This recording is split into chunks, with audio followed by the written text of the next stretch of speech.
I've been hearing for the past 2 days about some of comments people are making. We can use 3SC, we can use Enyimba, we can use under 23 to play Chad, and that's it. That's not true. Most of it, I played against Chad when I was in Mali. That was 2008.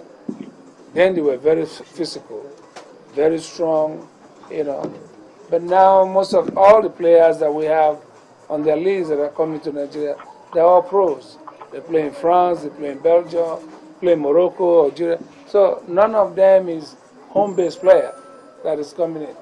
So we're preparing just another match that we're going to play. If it's be it France, be it Brazil, we just have to focus on our side and wait. It's not going to be just walk on the park.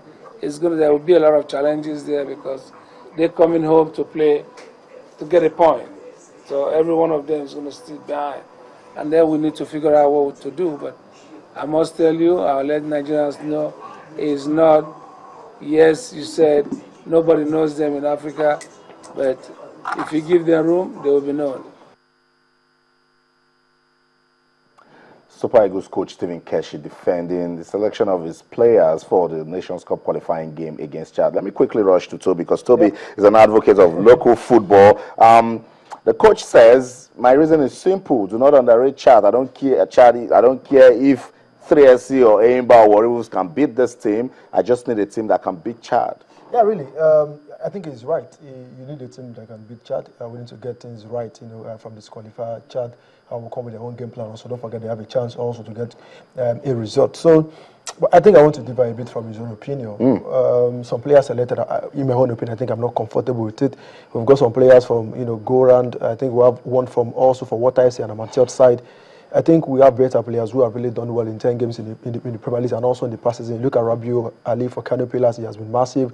His presence in the midfield can really, bring a lot of positive for you. Joseph Natania of Sharks FC. These are quality guys also. But he has selected 8. Don't forget Uko is injured. One has been recorded out of the home base players. Dropped Stanley Dimba. So making 9 home base in there, 14 foreign pros. I think it's still got a bit of positive reason why Akpai in goal, Azubuike in defense, and also going for the likes of Bola and Salamu scored a brace for Warriors during the game on Saturday. So it's a bit positive. 9 home-based players to compete for shot against 14, about 18 players that will make the match day squad. So a bit positive, but I still think I should need to look inward.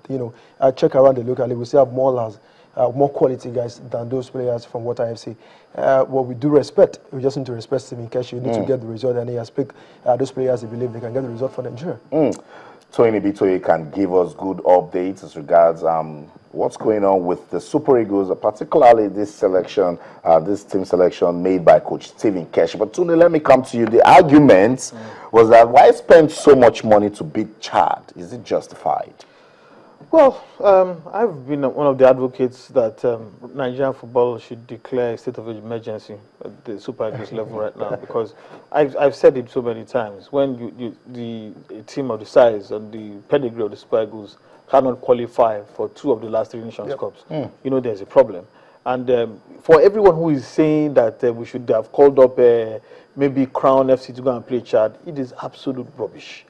Pride goes before a fall. It is this same pride that got us. Hold on, let me finish. We are not saying you should call it. Let me finish. You can't drop a Rabi Ali for a player that playing in an amateur side. Will you please let me finish? All I'm saying is, at the end of the day, it is Stephen Keshi that gets paid to make these kind of decisions, and he will either swim or sink with those decisions. Let him get the results or not against Chad. But this is the man that you have entrusted with this decision.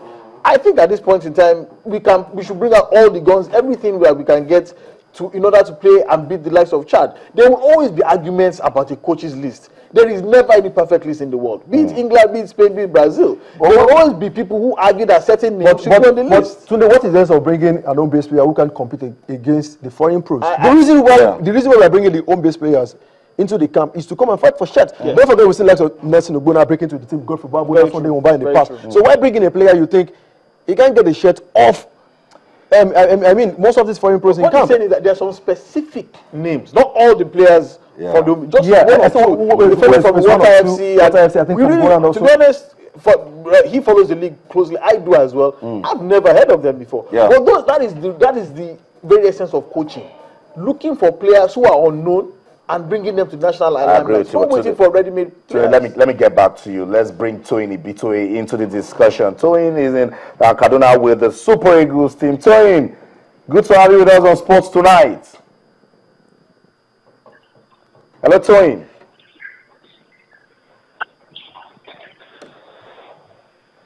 Hello, Toyin, can you hear us?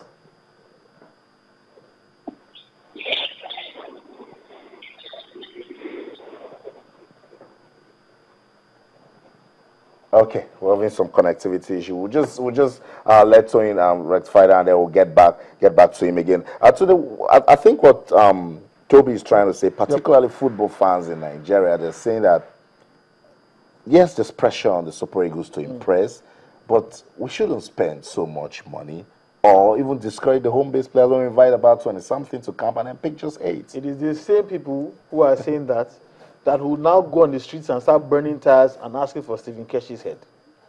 So let Keshi do whatever he has to do at this point in time. I don't care. As long as, look, at the stage we are now, we cannot begin to start quarreling over whether they played fancy footballs, whether they dribbled the tried their defense 10 or 15 times over. What we need now is results.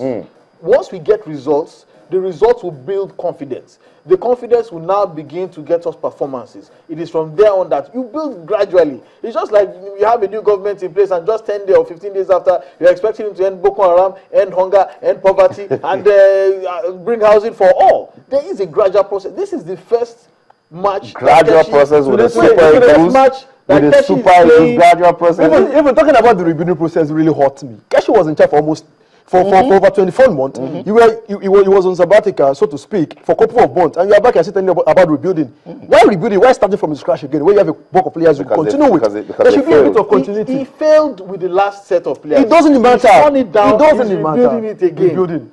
So if Keshi come back, he will still talk about rebuilding. We should move on to past rebuilding. Okay, guys, let's just pause here and then see if Toyin Ibitoye can hear us now. Toyin, good evening and welcome to Sports Tonight. Hello, Toyin.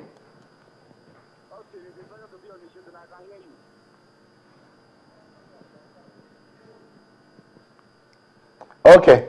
All right, so we're trying hard to get to Kaduna to talk to Toyin Ibitoye, but just to let you know that there's a live game going on between Nigeria and Sweden at the FIFA Women's World Cup. About 15 minutes played and it's still goalless. Remember, the Super Falcons are still looking to impress at the world stage. I still think we can go on with this discussion a little while before we get into women's football.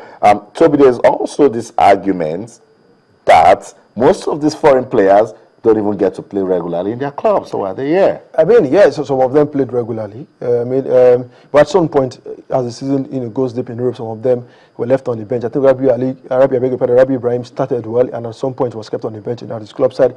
Also, you need to check the performance of their club. Yeah, for Rabi Ibrahim, and also I think I said they were champions. But one of these that was invited from Dutch League, I think I talked about him, William Troost. His team got relegated, considered a lot of goals, and he was involved in most of these games. So these are individual qualities we are bringing to Super Eagles to get an AFCON ticket. That means we need to pull all our